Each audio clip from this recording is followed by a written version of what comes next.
Here's another round of streamlining, and this time round, I'm going to check out my box of Cyclops figures and some other X-Men figures inside the box.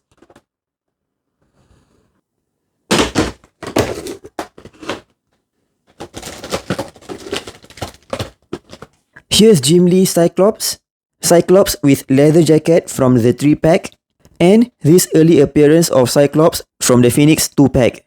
I think this is definitely still sought after, but an update would be great if they use the Vulcan body mold or something. But for now, I'm actually satisfied with this Bucky Cap body mold Cyclops. In fact, all of the Hasbro Cyclops figures are on the Bucky Cap body mold. The shade of blue and yellow on the leather jacket Cyclops is different from this Warlock Wave Cyclops. I'm going to keep all three of them definitely. Here's the Retro Wave X Factor Cyclops and this Marvel Now Cyclops. I really dig this version of him. He really looks badass. And this retro version is really awesome with the eye effects. I'm definitely keeping both of these as well. And here's the alternate head and the optic blast of the Retro Wave Cyclops. Look at that. It's actually really awesome. Here's the variants of the Cyclops from the Sentinel BAF Wave by Toy Biz. The body mold isn't really that great. There's no ab crunch and the boots are really big, looks like McDonald's boots. We've also gotten the Hasbro version as I've shown earlier, so I'm definitely gonna get rid of these two. I've got two Hasbro Astonishing Cyclops and the early Hasbro version as well. Both of these appearances are quite accurate to his appearance in the comic, but for me, the Bucky Cap body mold is definitely better than this early Hasbro body mold. This one looks kind of smaller. The QC for this Cyclops is quite bad. Most of the time, under the visor, the paintwork isn't really that great. You can see for this one especially, the silver paintwork bleeding on the skin color. I'm going to keep just one of these Cyclops and letting go of the other two. And the last Cyclops figure, the X-Men Classics Jim Lee Cyclops. This is definitely the definition of slim, just like how Wolverine always called him, because the body mold is really slim compared to the Hasbro version. Both the head sculpt look good, but I prefer the Hasbro version, and between having a separate piece of strap and the strap being molded to the body, which one do you guys prefer? Do share it in the comments below. For me, I'm just sticking to the Hasbro version and letting go of the Toy Biz version. Check out this Ziploc bag of figures. Here's Rogue from the Juggernaut BAF Wave, Jean Grey, Iceman, Havoc, and Kitty Pryde. I'm definitely gonna hang on to all of these. We've gotten a retro version of Rogue and also Jean Grey in this appearance but in the red costume in the 2-pack. But I'm definitely still keeping both of these. This version of Iceman is the only one there is. I like the appearance of this Marvel Now Havoc, and Kitty Pryde I think is still very hard to come by. I'm going to keep all of these.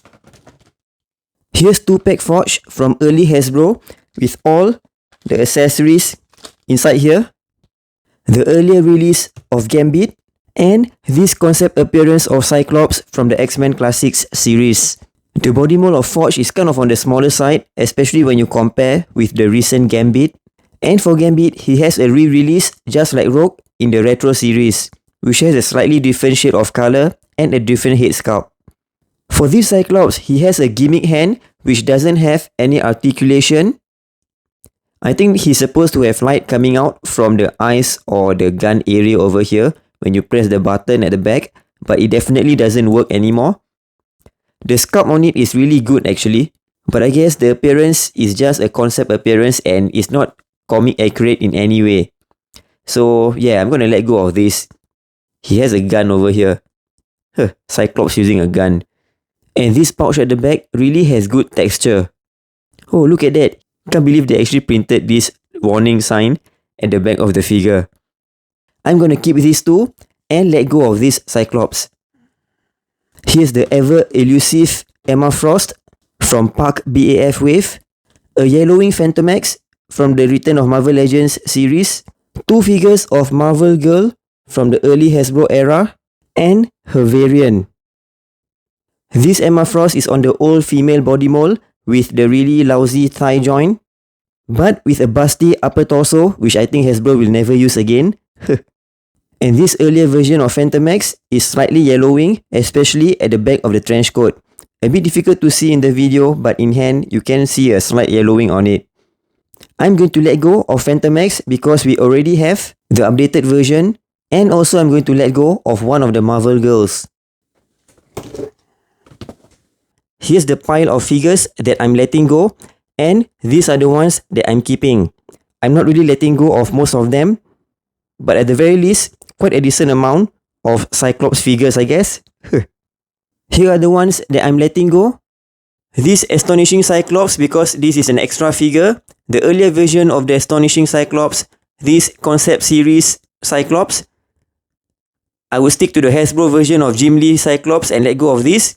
Definitely letting go of these bulky looking Cyclops figures.